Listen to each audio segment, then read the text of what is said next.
안녕하십니까? 이동화 선교사입니다.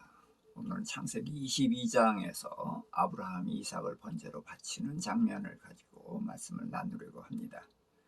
1절부터 5절에 보니까 그 일 후에 하나님이 아브라함을 시험하시려고 그를 부르시되 아브라함아 하시니 그가 이르되 내가 여기 있나이다. 여호와께서 이르시되 내 아들 내 사랑하는 독자 이삭을 데리고 모리아 땅으로 가서 내가 내게 일러준 한 산 거기서 그를 번제로 드리라. 아브라함이 아침에 일찍이 일어나 나귀의 안장을 지우고 두 종과 그의 아들 이삭을 데리고 번제에 쓸 나무를 쪼개어 가지고 떠나 하나님이 자기에게 일러주신 곳으로 가더니 제3일에 아브라함이 눈을 들어 그곳을 멀리 바라본지라. 이에 아브라함이 종들에게 이르되 너희는 나귀와 함께 여기서 기다려라. 내가 아이와 함께 저기 가서 예배하고 우리가 너희에게로 돌아오리라 하고. 아브라함에게 하나님께서 이삭을 번제로 바치라 라는 말씀을 하셨습니다. 그랬더니 아브라함이 이제 일찍 일어나서 나무를 쪼개 가지고 두 종과 이삭을 데리고 이제 모리아 산으로 향해서 가죠. 그리고서 이제 그 산 아래에 와서 두 종을 떼놓고 이삭과 함께 산으로 올라가는 이야기까지 우리가 봤습니다. 자, 이삭은 이제 하나님께서 아브라함에게 주셨는데 이제 99세 때에 주신다고 할 때 아브라함이 이제 믿어지지 않아서 웃었니 하나님께서 이름을 이삭 웃음이라고 짓게 하시면서 내년 이맘때 반드시 이삭은 나리라 해서 100살에 태어난 아들입니다. 자, 그러면 왜 하나님께서는 이삭을 번제로 바치라고 하셨을까요? 욥기 1장 20절 21절입니다. 욥이 일어나 겉옷을 찢고 머리털을 밀고 땅에 엎드려 예배하며 이르되 내가 모태에서 알몸으로 나왔사온즉 또한 알몸이 그리로 돌아가올지라. 주신 이도 여호와시요 거두신 이도 여호와시오니 여호와 이름이 찬송을 받으실지니이다 하고. 욥에게 하나님은 많은 선물을 주셨습니다. 재물이 많이 있었고 가축도 많이 있었고 자식들이 10남매나 있었습니다. 그런데 어느 날 모든 재물들이 없어지고 이 10남매가 한 집에 있었는데 지붕이 무너져 내리면서 한꺼번에 다 죽었을 때입니다. 얼마나 애비된 심정으로 고통스러웠겠습니까? 근데 옷을 찢고 머리털을 밀고 땅에 엎드렸어요. 근데 엎드려서 하나님께 예배하면서 이런 고백을 했거든요. 내가 모태에서 알몸으로 나왔기 때문에 알몸으로 갈 수밖에 없다. 그래서 주신 이도 여호와시요 거두어 가신 이도 여호와시니 여호와 이름이 찬송을 받으실지니이다. 위대한 신앙의 고백이죠. 자, 누가 주셨어요? 예, 여호와 하나님 주셨어요. 자, 주신 분이 가져갈 권한이 있으시죠. 그래서 주신 분이 가져갔었으니까 여호와 이름이 찬송을 받으실지니이다. 그랬습니다. 자, 그런데 이삭은 누가 주셨습니까? 예, 여호와 하나님이 주셨어요. 누가 달라고 하십니까? 여호와 하나님이 달라고 하시죠. 그러니까 주신 이도 여호와시요 달라고 하시는 이도 여호와시니 여호와께서 영광을 받으실지니이다 라고 해서 이삭을 바쳤다. 네, 하나님의 주권을 인정하는 모습입니다. 위대하죠. 자, 또 볼까요? 마태복음 10장 37절입니다. 아버지나 어머니를 나보다 더 사랑하는 자는 내게 합당치 아니하고 아들이나 딸을 나보다 더 사랑하는 자도 내게 합당치 아니하며. 예수님이 하신 말씀이에요. 하나님보다 예수님보다 더 사랑하는 것이 있어서는 안 된다는 것입니다. 그래서 하나님보다 더 사랑한 것, 그것이 우상이죠.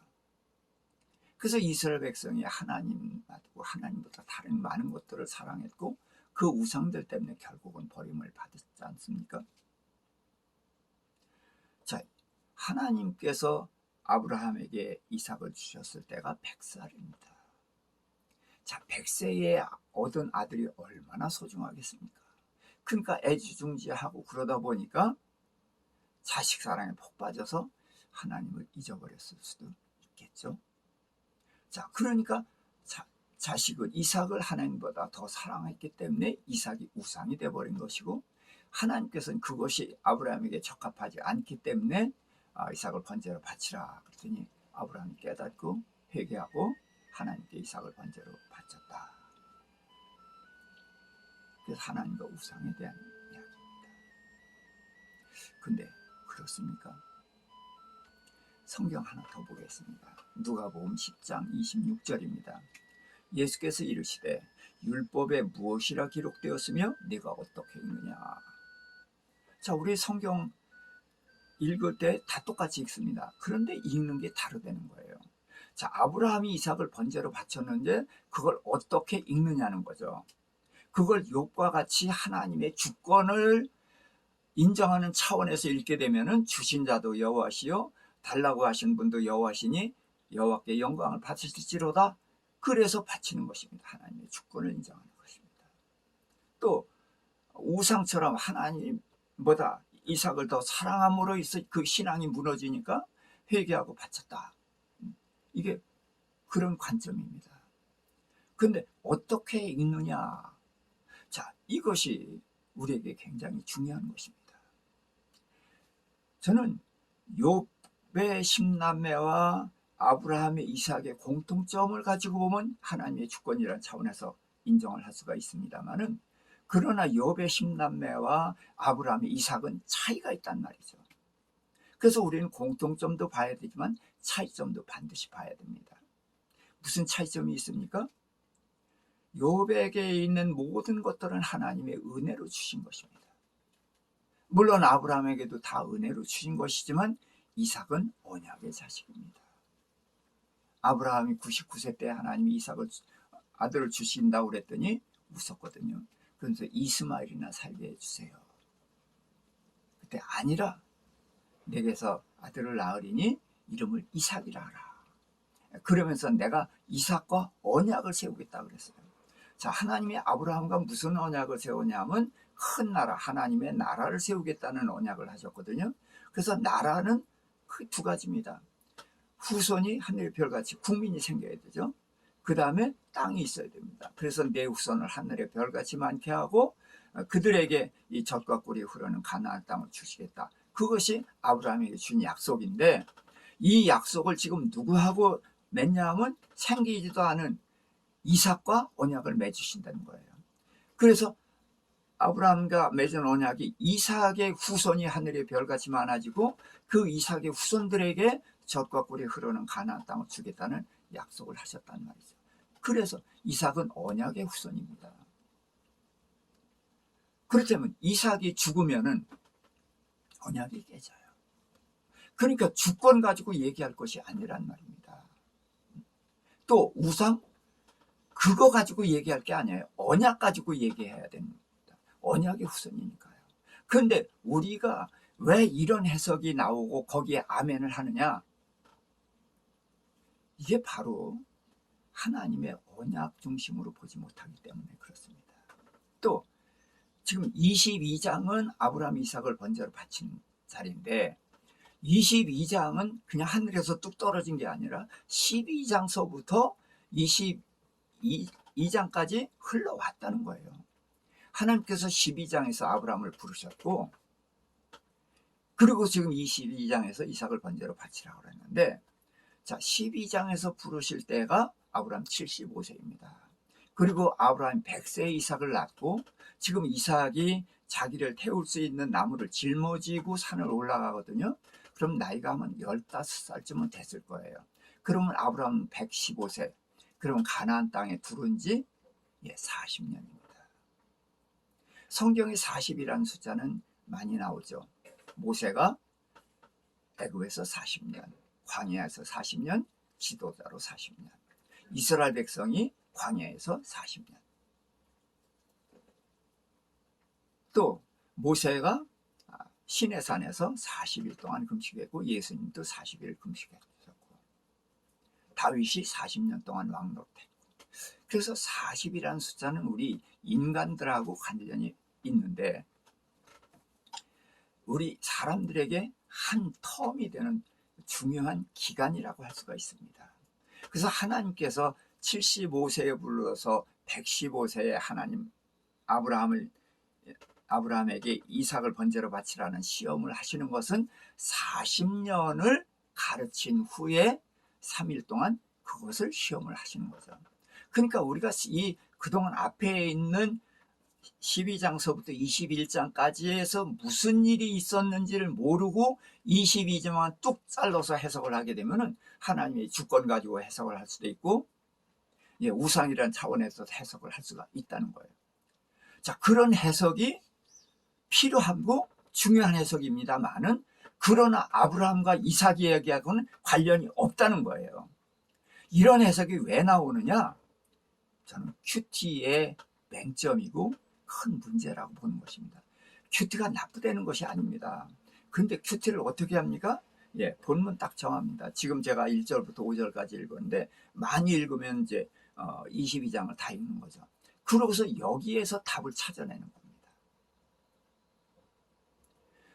그러니까 12장서부터 21장까지 과정을 뚝 잘라내고 여기서 해석을 하니까 하나님의 주권 얘기가 나올 수도 있고 우상 얘기도 나올 수가 있다는 거예요.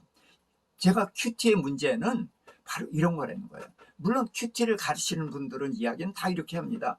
본문을 읽을 때 문맥을 통해서 읽어야 된다. 그래서 위와 아래도 같이 읽어야 되고 앞장 뒷장도 읽어야 되고 성경 전체의 흐름도 봐야 된다. 그렇지만 큐티집을 읽어보면 어떻습니까? 그 본문에서 답을 다 찾아내고 있습니다. 그러다 보니까 짧은 견식을 갖고 거기에서 답을 찾아내다 보니까 이런 주권 해석이 나오고 우상이라는 해석이 나올 수밖에 없는 것이다. 그래서 아브라함의 22장 이삭을 번제로 바치는 사건은 22장만 읽어가지고는 절대로 안 된다는 거예요. 12장서부터 21장까지의 과정을 살펴보면서 22장을 읽어야 된다는 거죠. 그러니까 시간이 필요합니다. 그래서 아브라함에게도 3일 시간을 주셨어요. 3일 동안 자기 40년 동안의 삶을 반추해 보라는 거예요. 그래서 3일 동안 아브라함은 40년 동안 하나님과 만났던 모든 과정들을 되짚어보고 곱씹어 가면서 하나님이 왜 이삭을 번제로 바치라고 한 것인가를 묵상을 했을 것이고, 그래서 마침내 이삭을 죽여도 하나님 다시 살려서 언약을 지킬 것이라는 것을 믿고 이렇게 했던 것이죠. 자, 우리가 그 답도 어떻게 하냐? 히브리서에 써 있거든요. 그런 식으로 보면 안 됩니다. 12장서부터 21장까지를 우리가 읽고 아브라함이 3일 동안 반추해 본 것처럼 우리도 반추하면서 거기서 아브라함이 어떻게 그 답을 찾아냈을까 하는 과정을 봐야 된다는 거죠. 우리가 신약 중심으로 보다 보니까 결과 중심으로 봅니다. 그러나 구약에는 과정을 이야기하고 있습니다. 이 과정을 모르면 왜 그런 답이 나왔는지를 모르기 때문에 우리 이 해석이 너무나 단순해집니다. 40년을 모르고 어떻게 3일 동안에 답을 찾을 수가 있겠습니까? 그래서 저는 이 12장서부터 반추해 갈 건데 물론 이제까지 하던 식으로 하면 시간이 오래 걸리겠죠. 어떻게 하면 짤막하게 해서 아브라함 이삭을 번제로 바치는 동기가 뭐냐, 왜 바치느냐, 이 왜를 모르면 틀리는 것입니다. 그래서 하나님의 주권을 인정해서 바치는 것도 바친 거예요. 우상이라고 생각해서 바친 것도 바친 거예요. 또 부활의 신앙을 알고 믿고 바쳤다 해도 다 맞는 거예요. 그럼에도 불구하고 과정을 모르고 하는 것은 답을 알아서도 그건 컨닝한 것이다. 그렇기 때문에 컨닝한 것은 내가 삶에 적용하기가 어렵습니다. 저는 구약 성경을 보면서 특히 인물과 사건을 해석할 때 이 과정을 건너뛰어서 해석하지 않기를 정말 간곡히 부탁을 드립니다. 과정을 알아야 그 사건이나 그 인물을 제바로 알게 되는 것이고, 그리고 우리도 그대로 적용을 할 수 있는 것이기 때문입니다. 여기까지 하겠습니다.